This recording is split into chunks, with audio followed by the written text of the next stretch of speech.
Hey folks, Colin here from Sumthins Recording, and today I want to show you how to mix live drums using only the Fat Channel plugin inside of Presonus Studio One.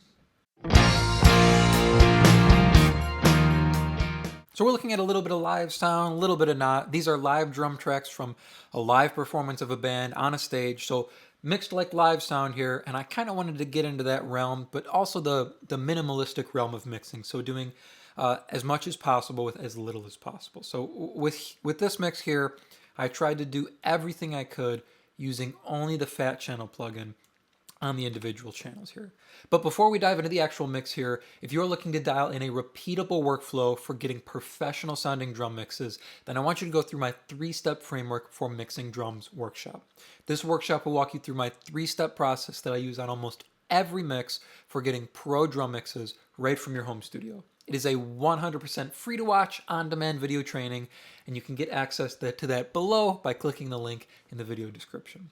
Now let's get in here and take a listen to the track here. So I'm going to play you the full track. So this entire track was mixed using only the Fat Channel plugin and then a couple of external reverbs and delays here on the back end. But you can see even the mix bus, just the Fat Channel there.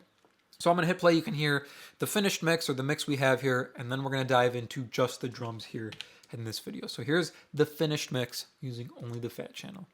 Your love, your love.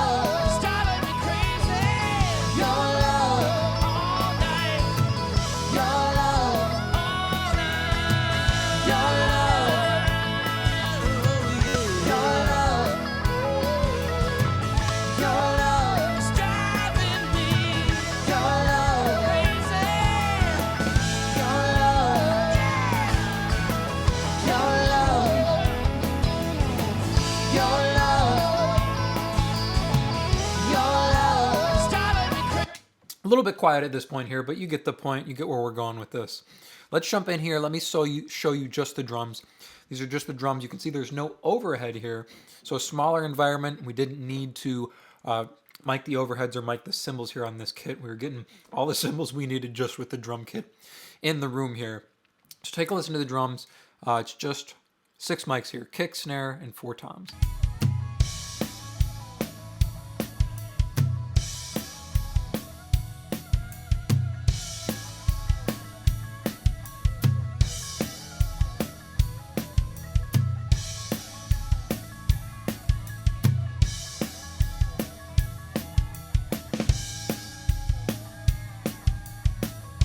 So you can see we actually get all of the cymbal noise and all the hi-hat and ride that we need from the tom mics because we actually had condensers here on the tom. So it picked up all the cymbal bleed that we needed to fill out our kit there.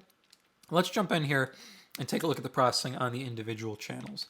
For our kick drum, each channel is just going to have the Fat Channel strip on it. So for our kick drum, starting with a high-pass filter at 28 hertz here. I didn't want to go too far, especially if you're mixing, live soundtracks here. You want to do as little as possible there just to tighten up the low end. You don't want to go too far, otherwise you'll kind of neuter the sub area that you get on your kick drum here. But a little bit of high pass can go a long way to tighten up the low end on your kick drum here. Then, this is something different for me because I was only using the Fat Channel, which means I only have 1 EQ and 1 compressor to work with here. I had to do my compression first. I usually like to do a little bit of reductive EQ, then compress, and do my boosting afterwards. Unfortunately, only have 1 EQ to work with here, 1 Fat Channel, so I opted to do the compression first, so even out my kick drum and get it really solid, and then boost and cut the frequencies that I need to. So I want to get my kick drum really even, and then shape it with EQ afterwards. Otherwise, I'm boosting low end into a compressor, and that's kind of what's driving the compressor. It's not giving me the tightness that I want or the attack that I want on the top end. So let me nuke the EQ, and I'll turn off the limiter as well here for the moment.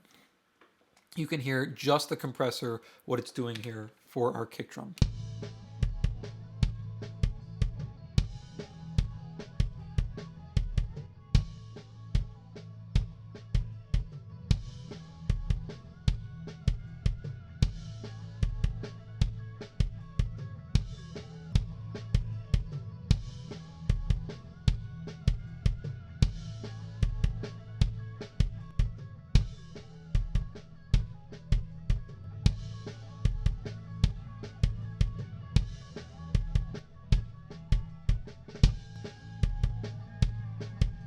So you can hear we lose a little bit of low end because of all the compression we're doing. And something funny about the fat channel here in Presonus, it actually shows more reduction than is actually going on. So you can see on the actual meter over here on the fader, you can see how much reduction we're actually doing. It seems to exaggerate it here on the fat channel. That's okay. You can actually see it on the fader as well. But we're doing about 6 to 8 dB of reduction here on the actual kick drum. So 6 to 8 dB of compression, and it tightens up our kick drum, emphasizes that top end attack, which is what I want to get. I want to get a little bit more attack out of it.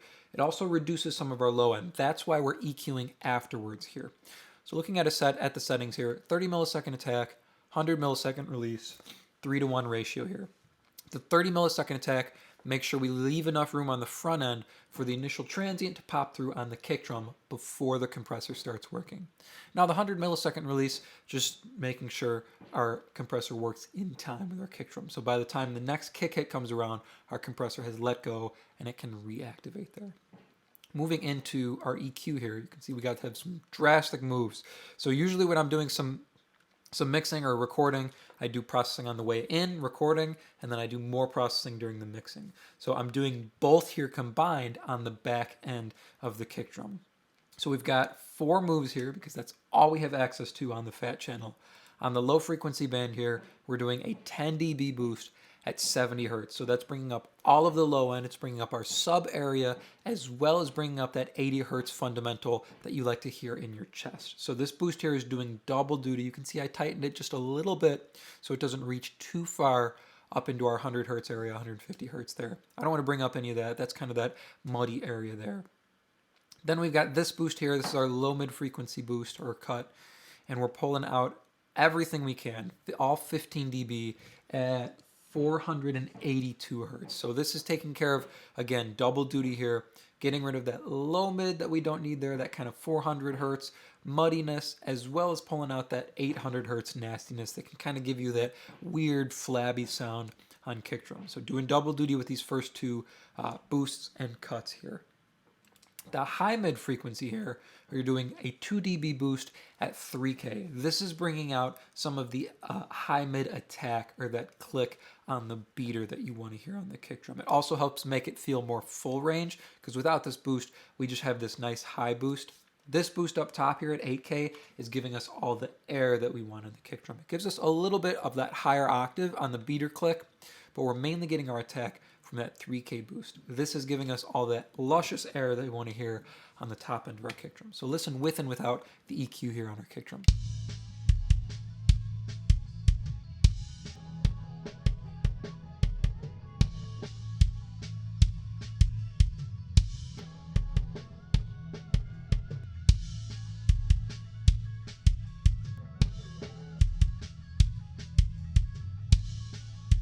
You can hear all that low end come in. We clean up our low mids and our mid range, and we get that nice click and that nice beater attack up on the top end. So let me A/B the full plug-in here for you. So a high pass filter, compressor, and then our EQ, our 4 moves on our EQ.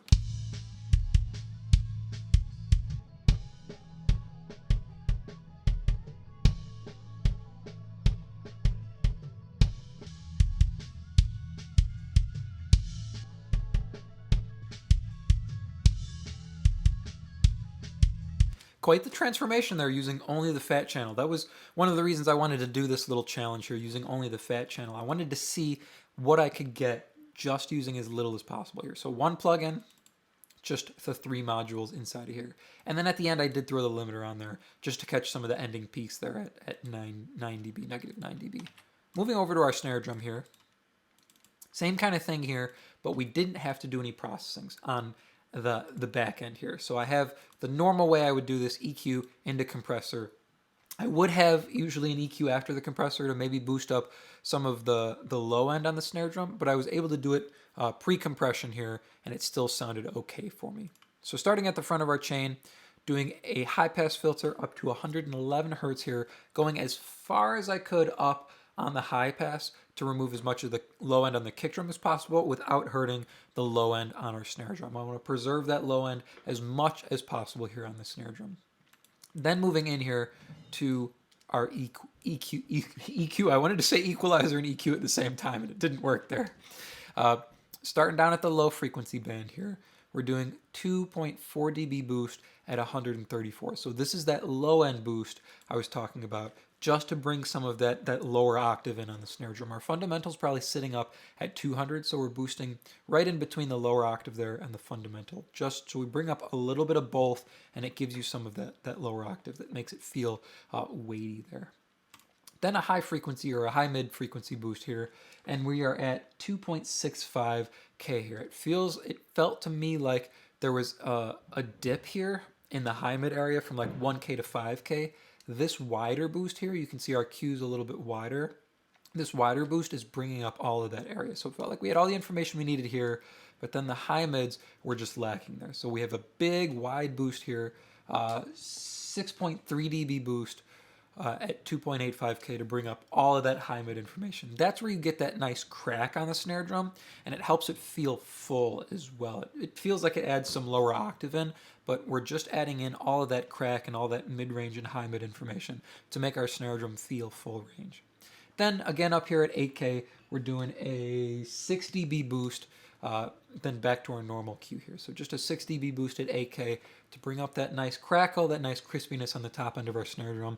Probably a little more than I would do on a snare drum, but we don't have a snare bottom, so we have to boost a little bit more of this frequency range to get that crispiness and that airiness that we want on our snare drum. Let me A/B just the EQ here, and we'll move into our compressor.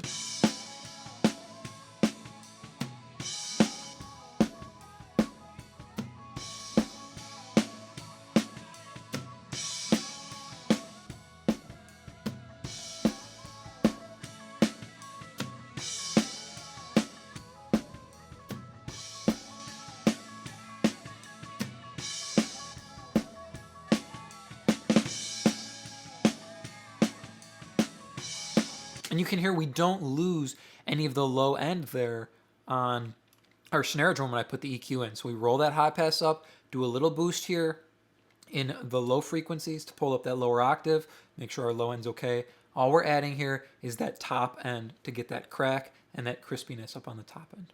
Moving into our compressor here, using the stock compressor inside the fat channel again, although there's a whole bunch of other ones in here. Just sticking with the stock compressor. Slightly faster attack and slightly faster release. We're up to 23 milliseconds on the attack and 74 on the release. Snare drum's quite a quicker transient than the kick drum, and I want to make sure I catch that a little bit faster, but again, still leaving room with our attack to make sure that initial transient can pop through and we can emphasize that crack and attack. And then the release has to be quite a bit faster to make sure we let go, especially with snare fills and stuff, before the next big snare hit.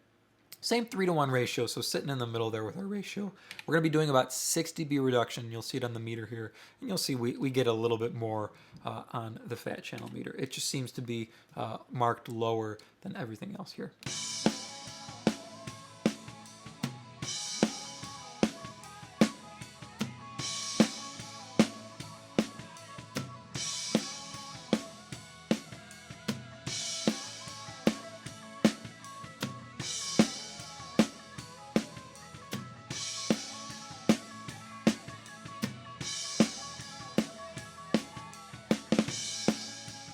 To me, what this does is it really tightens our snare drum sound and gives it just a full sound. It makes it tight and full sounding. Without the compressor, it feels a little bit looser and a little bit longer to me.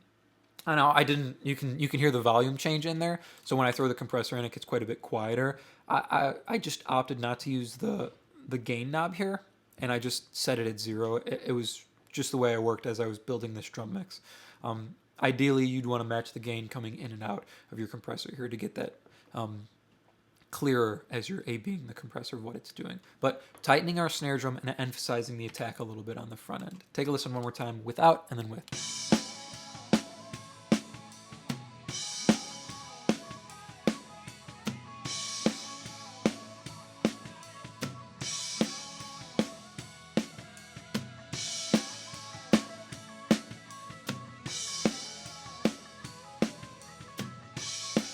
Also helps to emphasize the low mid area a little bit as well, which is nice to help our snare drum stay beefy. Let's listen to both our kick and snare now together here, just the fat channel processing.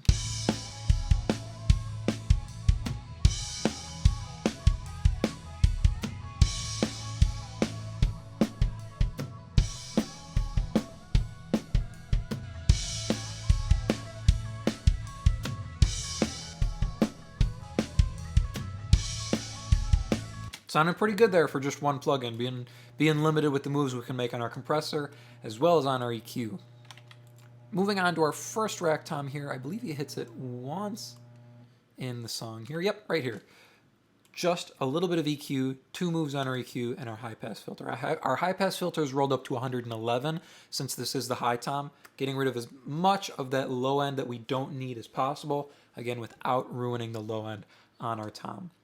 Then our EQ, just 2 moves here, a big ol' boost at 141 to really bring up that fundamental on this higher tom and give it some weight. It was feeling quite a bit thinner than I wanted it to, and then pulling out all of that nasty mid-range that we don't need. So we're doing an 11 dB cut at 455 hertz here. Take a listen. I'm going to A-B the whole fat channel here. So this is the high pass filter and the 2 moves on our EQ. So take a listen beforehand, and then we'll listen afterwards.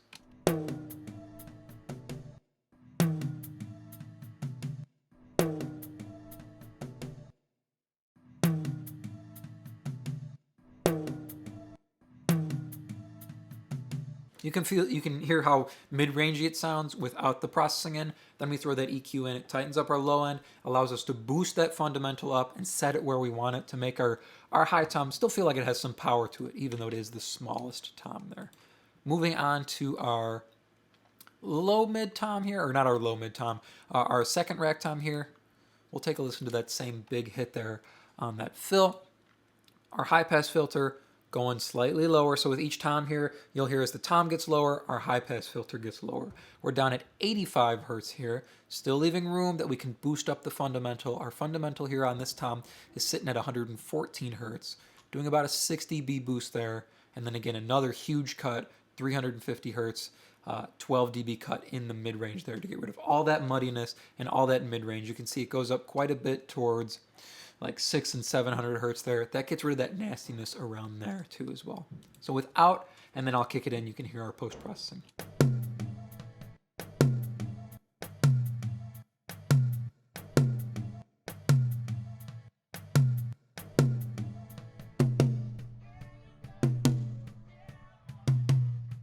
Really just shifting our frequencies around there on this tom, making sure we hear more of the fundamental and less of all that muddy mid-range there on our tom. Moving over to the third rack tom here. Let's see a good spot. We'll do this first double hit right here. High pass filter, again, slightly lower here. We're down at 68 hertz. And then our EQ, 3 moves here. I wanted just a touch more of the stick attack on this one. It felt duller than the other 2 toms so far to me. Still have our big cut here at 356 hertz, 12 dB cut there. And then a smaller boost up at the low end here, 80 hertz. We're doing about a 4 dB boost there, just to bring that weight back. As the toms get lower, they have more of that low power to them. Just needed some more stick attack on this one. So before.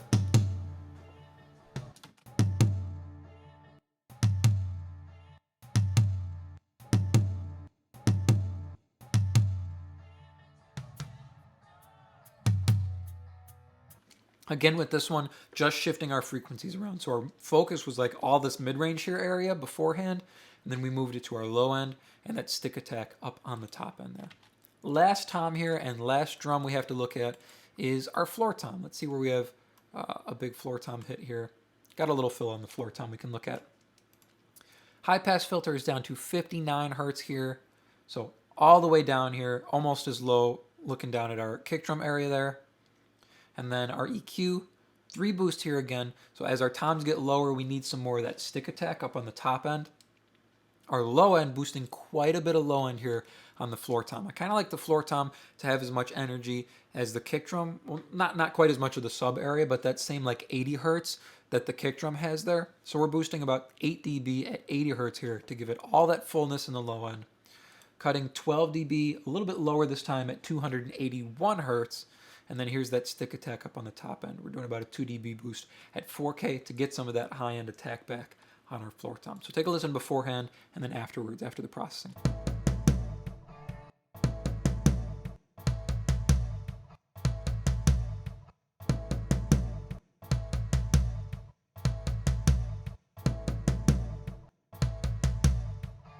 You can hear, again, just completely shifting the frequency range on this floor tom from all this focus in the low mid and the mid range, all that nastiness and muddiness, to lots of power here in our low end and that stick attack that we need to make sure the tom cuts through the mix here. Let's throw all of our drums in together now here, and we'll A-B the processing on our drums as a whole here.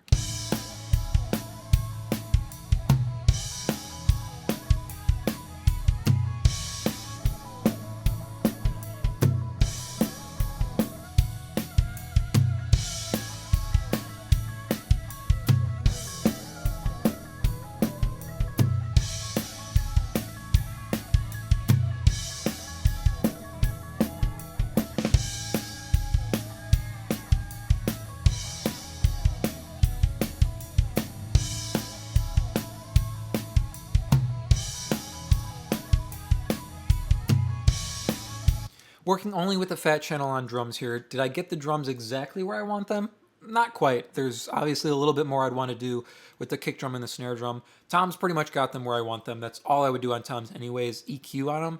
But only having one EQ and one compressor on kick drum and snare drum, especially because it's one kick and one snare, I would want to do more there to shape them and set them where I want them. Maybe compression-wise or EQ-wise, and boost after the compression, boost high end before the compression on the kick drum. Don't have that available to me with just the fat channel. That's why it was a nice challenge to see what I would be able to do by limiting the amount of plugins I would use on the drum set here. I hope that was helpful for you, and I hope it was interesting to see what we could do or how much we could do with as little as possible here on the drums. And as I mentioned at the beginning of the video, if you are ready to level up your drum mixes and really dial in a repeatable workflow for getting pro-sounding drum mixes, then you need to go through my 3-step framework for mixing drums workshop. You can get access to that below by clicking the link in the video description, and I will see you all very, very soon in the next video. Thank you so much for watching today.